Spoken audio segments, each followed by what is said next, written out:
Saludos, hoy en el debate de CNT Plus vamos a hablar de educación para la ciudadanía. Queremos saber hasta qué punto tiene que existir una asignatura específica que inculque determinados valores democráticos entre los alumnos, o si bien esos valores tienen que estar, por así decir, espolvoreados o repartidos en las materias lectivas convencionales. Es un debate que ha provocado un enfrentamiento bastante fuerte en nuestro país entre ciudadanos que consideran que es imprescindible esa educación y personas que consideran que es perfectamente superflua y que incluso llaman a una cierta insumisión contra ella. Vamos a hablar de este asunto hoy con José Antonio Marina, que es filósofo, que es escritor, que ustedes lo conocen, por sus libros los conoceréis. Muchísimas gracias, muy amable por venir. Encantado de estar aquí. Y está con nosotros Jaime Urcelay, que es presidente de Profesionales por la Ética. Muchísimas gracias y muy amable por venir. Muchas gracias a ustedes. La primera cuestión, ¿es estrictamente necesaria una asignatura que se llame Educación para la Ciudadanía, o los valores que se pueden inculcar en esa asignatura deberían estar repartidos en toda la materia lectiva convencional? No, las dos cosas. Es decir, lo que no era imprescindible es que se llamara Educación para la Ciudadanía. Lo que estamos hablando es de una educación ética fundamental. Y además muy práctica, y más muy cercana a los problemas de los chicos, y muy preocupada con las disfunciones sociales que estamos sufriendo, y que cada vez que aparece una, que va desde los embarazos adolescentes, desde el abuso de droga, desde la violencia en las aulas, desde los accidentes de tráfico, desde la protección de la salud, la sociedad se vuelve a la escuela y dice, oiga, ¿y ustedes qué hacen? Bueno, vamos a hacer esto. Esto es una asignatura de ética básica, que el ideal es que se diera también en todas las asignaturas, pero es como la lógica, por ejemplo. La lógica, el pensamiento lógico, conviene que se dé en todas las asignaturas, y sin embargo hay una asignatura de lógica específica. ¿Por qué? Porque es donde se dan los conceptos de una manera más sistemática, más organizada, con una responsabilidad mayor. Las transversales, que pareció una buena solución cuando se puso la LOCSE, no han funcionado, y por lo tanto, si hubieran funcionado, no hubiera sido necesario esto. Yo creo que hace falta esta asignatura.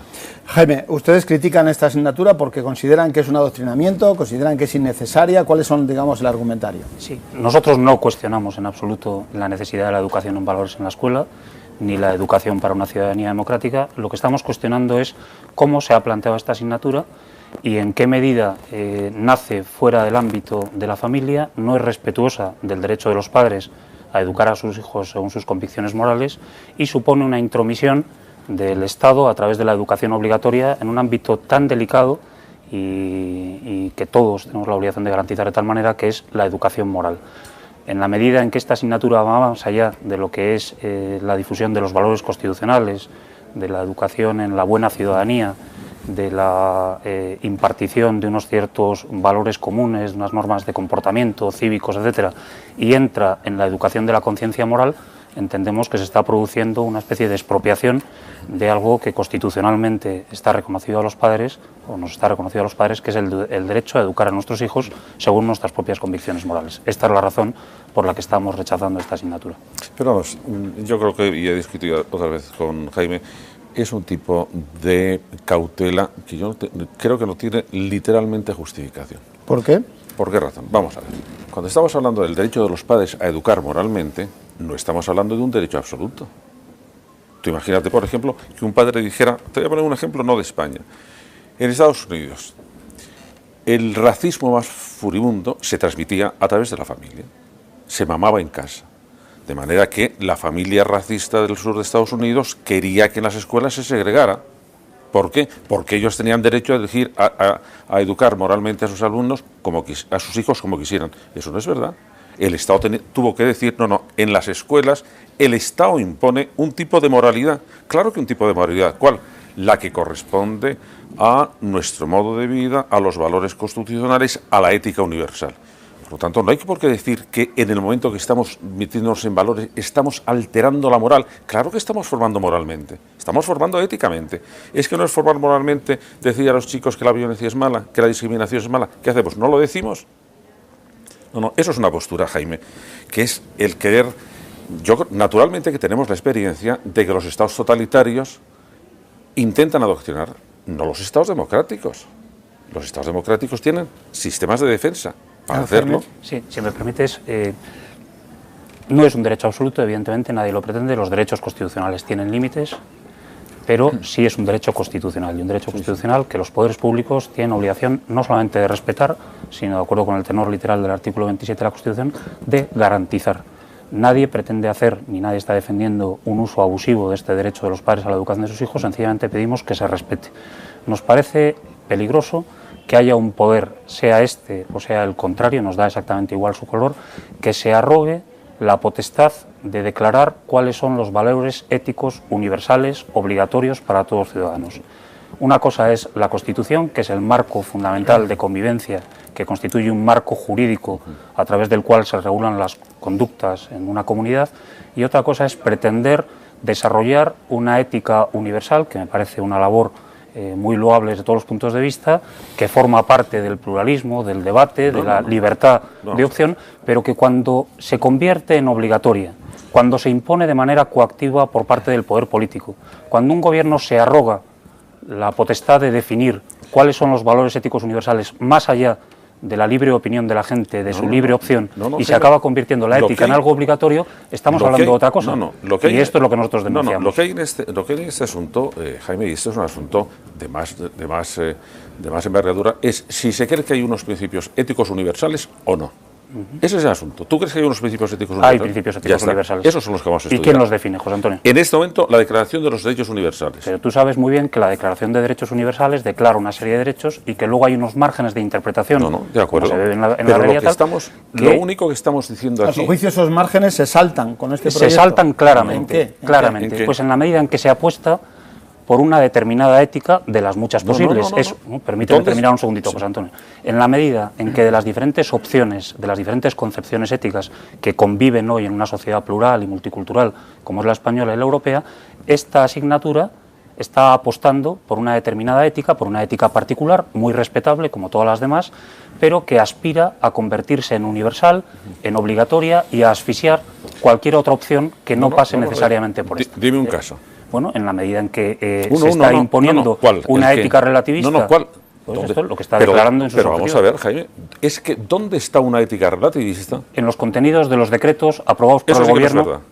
Eso sí que yo te emplazo, si quieres, a que lo leamos. Hombre, claro, yo he hecho un libro de texto sobre eso, y desde luego mi libro de texto no es relativista. No, yo no hablo de tu libro de texto, José Antonio, que no leo. Hablo de los contenidos obligatorios. Si estás diciendo que una asignatura que trata de los derechos humanos es una asignatura relativista, perdona que te diga que no estás diciendo la verdad. No, estás poniendo en mi boca algo que no he dicho. Permíteme que exprese un momentito nada más. Estoy diciendo los derechos universales. Vamos a ver. En estos momentos conviven muy diferentes fundamentos sobre los derechos universales, más allá de la universalidad del reconocimiento de las declaraciones, etcétera. Pero cuando llega el debate de decir cuál es el fundamento, ¿cuál es el caso? ¿Cuál es el ámbito? ¿Cuál es el alcance? Te voy a poner un ejemplo muy claro.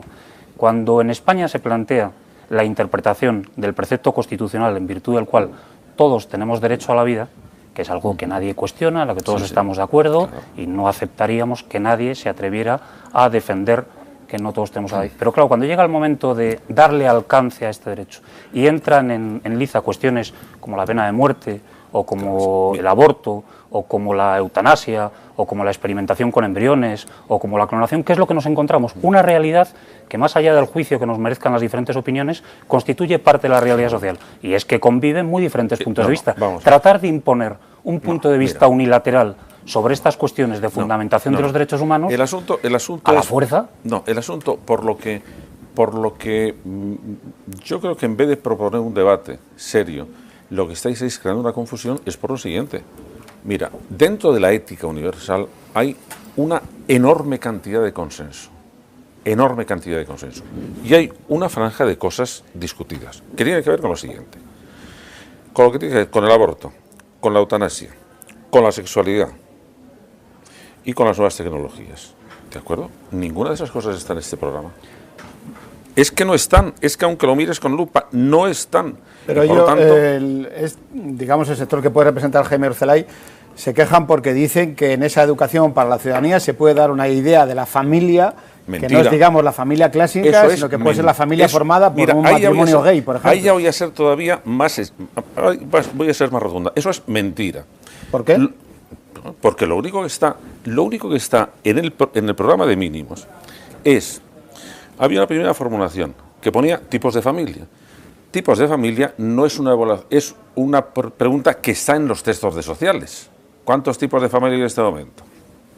Como hubo protestas, el Ministerio lo cambió. Yo no he tenido nada que ver con este programa, Yo lo hubiera hecho de otra manera, más intenso y a lo largo de todos los cursos. Entonces se cambió. Y lo único que dice de la familia es la familia según la Constitución española. Vamos, quien quiera ver que en esa formulación hay algo, ya me dirás. Cuando yo no sé si profesionales para la ética se ha formado un frente muy extraño, no muy extraño, profesionales para la ética, el Foro de la Familia, la CONCAPA y la Conferencia Episcopal. ¿Por qué es extraño ese frente? Bueno, no, vamos a ver, porque es que si es un foro de profesionales para la ética no es confesional, el Foro de la Familia no. Bueno, se separa o no se separa de la Conferencia Episcopal y de la CONCAPA. Luego hay otras asociaciones de padres de familia que están por otro lado. Por ejemplo, la Federación de Religiosos de la Enseñanza han dicho clarísimamente: esta asignatura es absolutamente compatible con el diario de los centros. Y hay un asunto bastante complicado. Y aquí de lo que se trata es que cuando la Conferencia Episcopal dice, digamos, vamos a coger la fuente institucional de todo esto, dice, ¿por qué no está de acuerdo con esta asignatura? Dice lo del derecho a la educación, de acuerdo, eso ya, creo que al hablar de que no es un derecho absoluto, no hay nada más que decir que estén vigilantes los padres. Por supuesto que tienen que estar vigilantes. Ojalá estuvieran vigilantes los padres. Ojalá los padres se educaran moralmente de una manera tan maravillosa que no exigieran que la escuela tomara competencias en este asunto, cosa que no es verdad. Pero otra cosa, ¿qué es una asignatura relativista? No es una asignatura relativista. ¿Qué es una asignatura que introduce? Vamos a ver, ¿qué es una asignatura que introduce? Y este es un tema que verdaderamente había que tratarlo con más, que introduce la ideología de género porque menciona la palabra homofobia. Vamos a ver. La palabra homofobia se mantiene en la siguiente pregunta. Hay que fomentar el pensamiento crítico contra los prejuicios sociales. 2 puntos. Xenofobia, racismo, sexismo y homofobia, que es palabra por palabra una declaración del Parlamento Europeo. Sí. Yo creo que no debe llamar la atención que haya en estos momentos una multitud de asociaciones o de entidades o de iniciativas de muy diferente orden, de muy diferente origen y de muy diferente naturaleza que están rechazando la asignatura. El hecho de que coincidan todas estas asociaciones que cita el profesor Marina, yo creo que no tiene nada de raro. Cada uno pondrá los acentos en las cuestiones que más le interesen o en los que de una manera más clara obedezcan a sus convicciones, y yo puedo hablar de lo que estamos representando nosotros. Somos una iniciativa de la sociedad civil que se llama Profesionales por la Ética, que pone por delante en el orden de la defensa de lo que consideramos fundamental las libertades básicas y la dignidad del ser humano, y que considera que la libertad de educación y la libertad de elección de los padres es una libertad de orden fundamental, reconocida además por nuestra Constitución, y esta es la razón por la que fundamentalmente estamos en contra. Pero, Jaime, de esta ¿eso no valdría para todas las asignaturas, digamos? Para bueno, toda la docencia, evidentemente la vale para filosofía, todo. la ética, No, la historia, las ciencias naturales. Por supuesto, permíteme un segundito, vale para todo. Es decir, los padres son los primeros responsables de la educación de sus hijos. Son quienes deben elegir. Primero, y lo hacen, no únicos tampoco, ¿no? No únicos, pero sí los fundamentales y los titulares del derecho a la educación, porque tal y como está desarrollado el artículo 27, que es el que consagra fundamentalmente la libertad educativa, lo hace sobre un eje fundamental que además tiene su origen en la Declaración Universal de Derechos Humanos del año 48, como reacción precisamente a el totalitarismo del estalinismo y del nazismo, que pretendió hacer de la educación un elemento uniformizador de las conciencias, un adoctrinamiento, y precisamente por eso la Declaración Universal de Derechos Humanos recoge este derecho que pasa a la Constitución española, ¿no? Brevísimamente, por favor, José Antonio, perdón, segundo, Jaime, la cuestión que planteaba José Antonio de la homofobia, brevísimamente. Sí, clarísimamente. Vamos a ver, la ideología de género es una ideología, como su nombre indica, que pretende una deconstrucción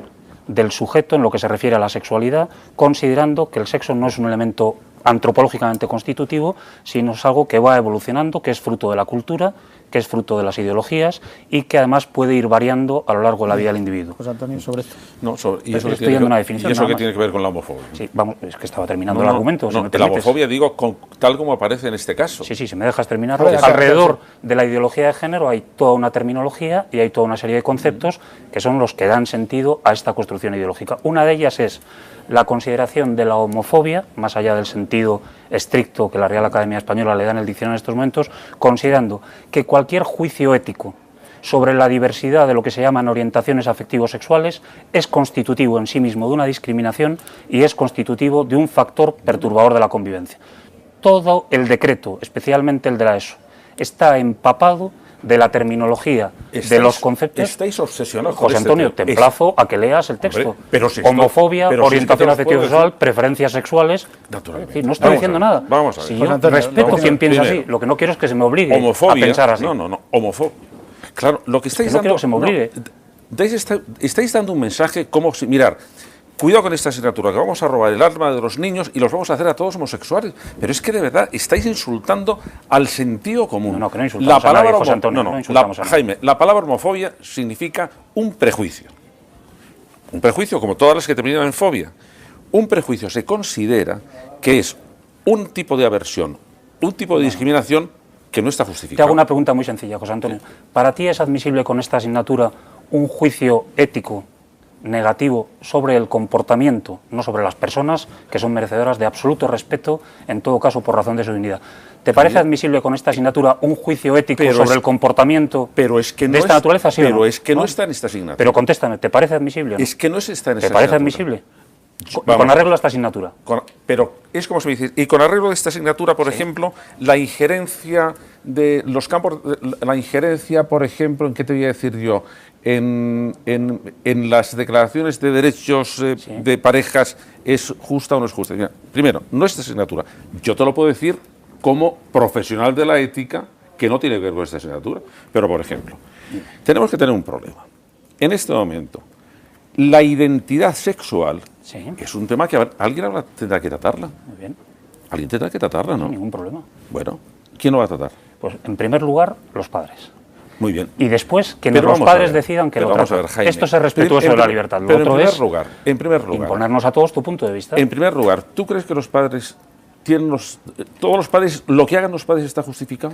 No, pero en lo que no creo, José Antonio, ¿Pueden es... los padres, por ejemplo, adoctrinar a sus hijos religiosamente? Todos los estados totalitarios No. han nacido así, José Antonio. Y desde el punto de vista de pensar... Pero estamos en un estado... que puede convertirse en totalitario naturalmente, si vamos por este camino. Por supuesto. ¿Por qué camino? Por el camino de la imposición de éticas particulares a todos los ciudadanos. Vamos a ver, tú lo que me estás diciendo es que donde se funda el derecho de los padres a educar es en la Declaración de los Derechos Humanos. Se reconoce en la Declaración de Derechos Humanos, no se funda en ella. Bueno, y cuando estamos diciendo... Es anterior a la Declaración de Derechos Humanos. Vamos a ver, y cuando estamos diciendo vamos a educar en los derechos humanos, ¡ay, no sea que sea peligroso! ¿Pero quién dice eso? Tú. ¿Quién ha dicho que no se eduque? No, he dicho yo en algún ¿Pero momento de que qué no va se... esta asignatura? Pero vamos a ver. ¿De qué va a lo que dice Jaime, que esto puede ser un riesgo para un totalitarismo, ¿qué tiene usted que decir? Que no, primero, que lo que estamos enseñando es pensamiento crítico, por ejemplo, pensamiento crítico en contra de los prejuicios. Que estamos hablando que el ciudadano tiene una serie de responsabilidades que tiene que conocer, y que tiene que conocer sus derechos, y que tiene que reconocer sus deberes. ¿Y quién se opone a esto? Pues por eso me extraña tanto. Es que por eso me extraña Pero, Antonio, tanto. es que estamos distorsionando un mensaje. Nadie se opone a que los niños conozcan la Declaración Universal de Derechos Humanos, que de hecho, como bien sabes, porque te dedicas a ello, forma parte o formaba parte hasta ahora, hasta que llegó la LOE, de los contenidos de ciencias sociales. Es decir, que no estamos hablando de nada novedoso. Nadie ha cuestionado nunca que eso se enseña a los niños. Absolutamente inexplicable. Pero ya te lo estoy explicando. Pero es que como no tiene... Te lo estoy explicando. Porque os estáis basando en juicios de intenciones. ¿Pero por qué? Fíjate tú cómo... Estoy tratando de darte razones. Yo te digo... Yo lo que te invito es a que trates de rebatir mis razones, no a que partas de prejuicios sobre cuál es nuestra postura cuando te estoy demostrando que las razones te los voy a decir. Yo me apeno. A lo que tengo que atenerme es a lo que está en los decretos de mínimos. Sí. Y a que personas tan sumamente, digamos, cuidadosas de cuál va a ser la ideología de los centros católicos, dicen, yo aquí no veo nada. Porque tú sabes, José Antonio, que dentro de la Iglesia Católica hay pluralidad de puntos de vista. Digo, y no creo que aspires a sacralizar ni a darle carácter monolítico y absoluto a la opinión de la fe. Lo que me extraña, Jaime, por ejemplo, es que ahora se esté diciendo que el Estado no tiene funciones sociales. ¿Quién ha dicho eso? No tiene funciones de educación moral. Yo lo digo, eso sí. No tiene funciones. Y además lo ha dicho nuestro Tribunal Constitucional, que ha declarado que el Estado tiene obligación de mantener neutralidad moral en la escuela. Quien no lo ha dicho nunca, hasta el Vaticano II ha sido la Iglesia Católica. Pero, ¿me puedes contestar esto? ¿Es cierto o no es cierto que el Tribunal Constitucional ha declarado que, de acuerdo con el artículo 27 de la Constitución, el Estado tiene obligación de mantener una neutralidad moral e ideológica en la escuela? Vamos a ver. Pero al mismo tiempo, pero al mismo tiempo... Esto es lo que no está cumpliendo. No, vamos a ver. Pero al mismo tiempo que se está diciendo que toda la Constitución española Sí. se basa en unos valores éticos fundamentales que están incluidos exactamente en todo nuestro régimen constitucional. Esto es. Y que son unos valores éticos y unos valores que además incluye dentro de nuestra Constitución los derechos humanos. Que sí, que nada Eso que... es el asunto. Es que eso está por encima de las morales. Que sí, que estoy totalmente Esa de es acuerdo. nuestra forma de convivencia, esa es la estructura básica de la convivencia.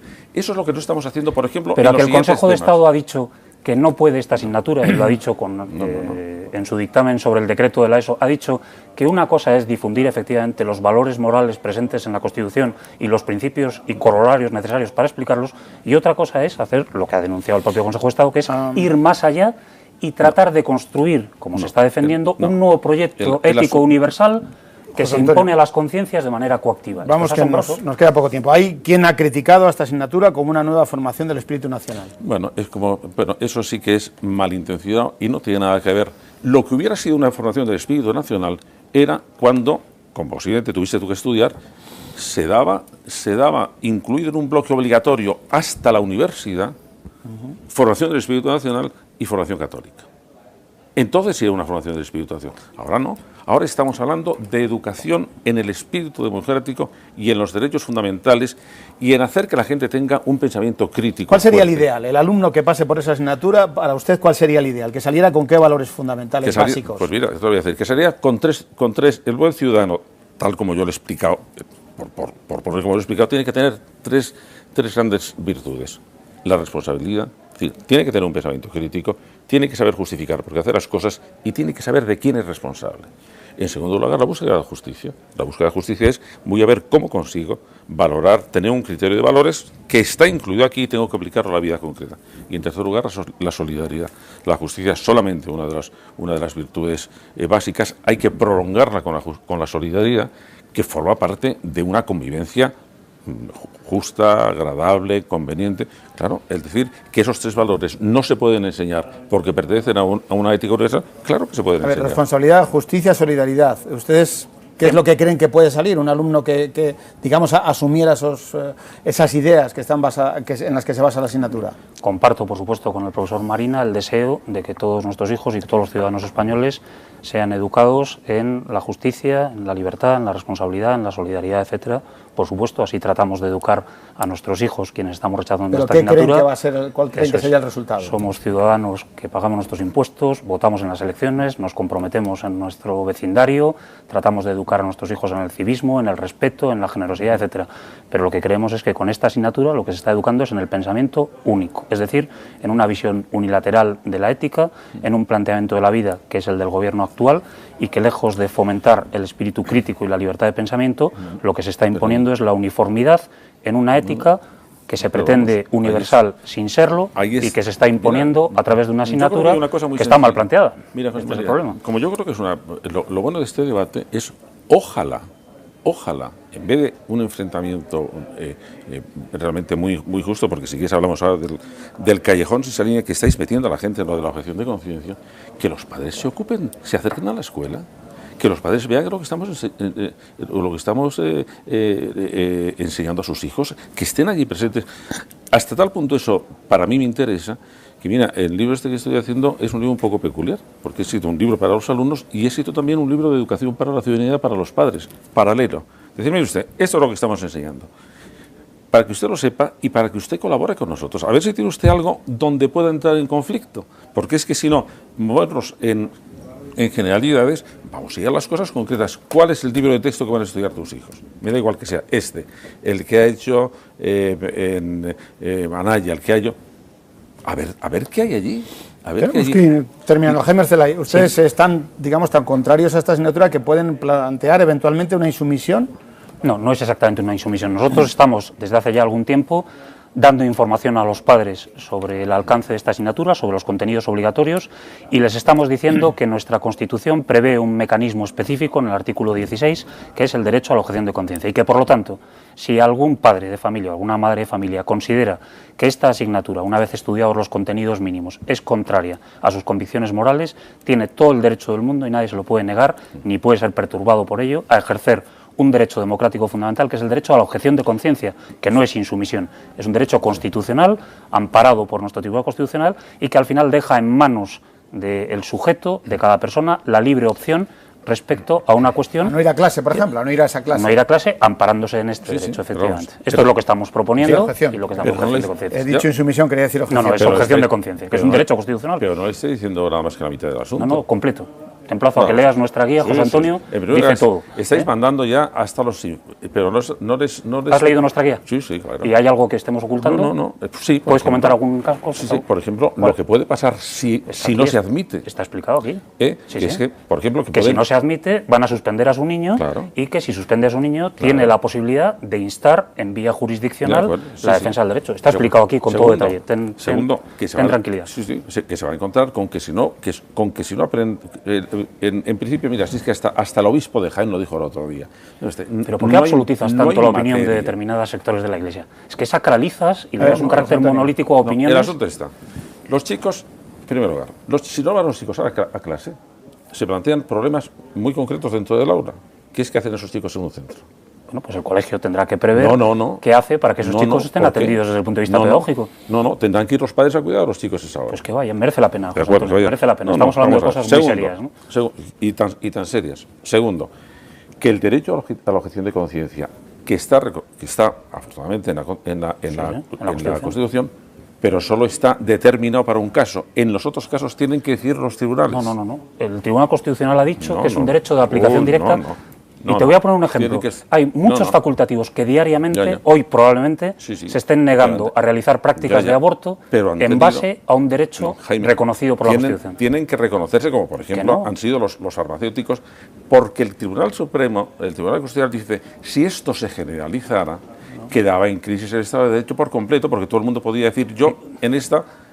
¿Puede hacer alguien una objeción fiscal? Yo te invito, perdóname, José Antonio, a que leas las sentencias del Tribunal Constitucional del 82 y del 85, donde expresamente reconocen es muy llamativo que donde estéis haciendo campaña, que es, por ejemplo, en los colegios concertados. No, en todos los colegios estamos haciendo. Bueno, en todos. Brevemente, que tenemos que acabar. Lo que dice la FERE como institución... ¿Qué es el nuevo oráculo? Es una opinión, entre otras muchas. Sin embargo, pero hombre, si estuviera... en primer lugar, se deben tomar medidas para que la objeción de conciencia no se plantee en nuestros colegios. ¿Y esto qué valor tiene para mí? Bueno, todo lo que quieras, que son centros que están... Es para que veas hasta qué punto... ¿Pero qué autoridad tiene la FERE? Pues porque son esa asociación de los centros de enseñanza. De los titulares de los centros de enseñanza. Urcelay, presidente de Profesionales por la Ética. Muchísimas gracias. Muchas gracias a ti. Por venir. José Antonio Marina, filósofo, muchísimas gracias, muy amable por venir. Gracias. Les emplazo, si quieren grabamos, hacemos otra media hora, porque están ustedes entregados, da gusto que sean los debates así. A ustedes gracias por estar ahí, espero que tengan más elementos de juicio después de ver este apasionado debate con argumentos aquí en CNN Plus. Si quieren, nos vemos el próximo día con otros dos invitados, ya saben, como siempre, en el debate de CNN Plus. Hasta la próxima.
Sus hijos según sus convicciones morales y supone una intromisión del Estado a través de la educación obligatoria en un ámbito tan delicado y que todos tenemos la obligación de garantizar de tal manera, que es la educación moral. En la medida en que esta asignatura va más allá de lo que es la difusión de los valores constitucionales, de la educación en la buena ciudadanía, de la impartición de unos ciertos valores comunes, unas normas de comportamiento, cívicos, etcétera, y entra en la educación de la conciencia moral, entendemos que se está produciendo una especie de expropiación de algo que constitucionalmente está reconocido a los padres, o nos está reconocido a los padres, que es el derecho a educar a nuestros hijos según nuestras propias convicciones morales. Esta es la razón por la que estamos rechazando esta asignatura. Pero vamos, yo creo que, y he discutido otra vez con Jaime, es un tipo de cautela que yo no tengo. Encantado de estar aquí. Y está con nosotros Jaime Urcelay, que es presidente de Profesionales por la Ética. Muchísimas gracias y muy amable por venir. Muchas gracias a ustedes. La primera cuestión, ¿es estrictamente necesaria una asignatura que se llame Educación para la Ciudadanía o los valores que se pueden inculcar en esa asignatura deberían estar repartidos en toda la materia lectiva convencional? No, las dos cosas. Es decir, lo que no era imprescindible es que se llamara Educación para la Ciudadanía. Lo que estamos hablando es de una educación ética fundamental. Y además muy práctica, y más muy cercana a los problemas de los chicos, y muy preocupada con las disfunciones sociales que estamos sufriendo y que cada vez que aparece una, que va desde los embarazos adolescentes, desde el abuso de droga, desde la violencia en las aulas, desde los accidentes de tráfico, desde la protección de la salud, la sociedad se vuelve a la escuela y dice, oiga, ¿y ustedes qué hacen? Bueno, vamos a hacer esto. Esto es una asignatura de ética básica, que el ideal es que se diera también en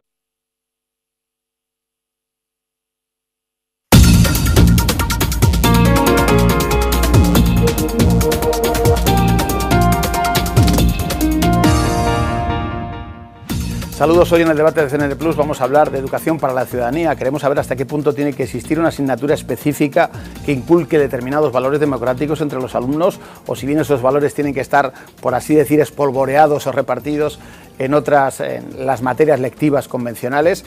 Es un debate que ha provocado un enfrentamiento bastante fuerte en nuestro país entre ciudadanos que consideran que es imprescindible esa educación y personas que consideran que es perfectamente superflua y que incluso llaman a una cierta insumisión contra ella. Vamos a hablar de este asunto hoy con José Antonio Marina, que es filósofo, que es escritor, que ustedes lo conocen, por sus libros los conoceréis.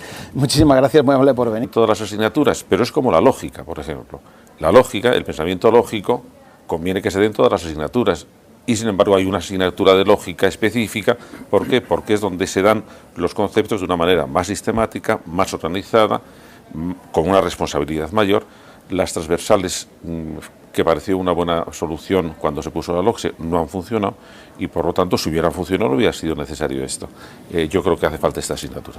Jaime, ustedes critican esta asignatura porque consideran que es un adoctrinamiento, consideran que es innecesaria. ¿Cuáles son, digamos, el argumentario? Sí, nosotros no cuestionamos en absoluto la necesidad de la educación en valores en la escuela, ni la educación para una ciudadanía democrática. Lo que estamos cuestionando es cómo se ha planteado esta asignatura y en qué medida nace fuera del ámbito de la familia, no es respetuosa del derecho de los padres a educar a sus... Creo que no tiene literalmente justificación. ¿Por qué? ¿Por qué razón? Vamos a ver. Cuando estamos hablando del derecho de los padres a educar moralmente, no estamos hablando de un derecho absoluto. Tú imagínate, por ejemplo, que un padre dijera, te voy a poner un ejemplo no de España, en Estados Unidos, el racismo más furibundo se transmitía a través de la familia, se mamaba en casa. De manera que la familia racista del sur de Estados Unidos quería que en las escuelas se segregara. ¿Por qué? Porque ellos tenían derecho a elegir, a educar moralmente a sus alumnos, a sus hijos como quisieran. Eso no es verdad. El Estado tuvo que decir, no, en las escuelas el Estado impone un tipo de moralidad. Claro que un tipo de moralidad. ¿Cuál? La que corresponde a nuestro modo de vida, a los valores constitucionales, a la ética universal. Por lo tanto, no hay por qué decir que en el momento que estamos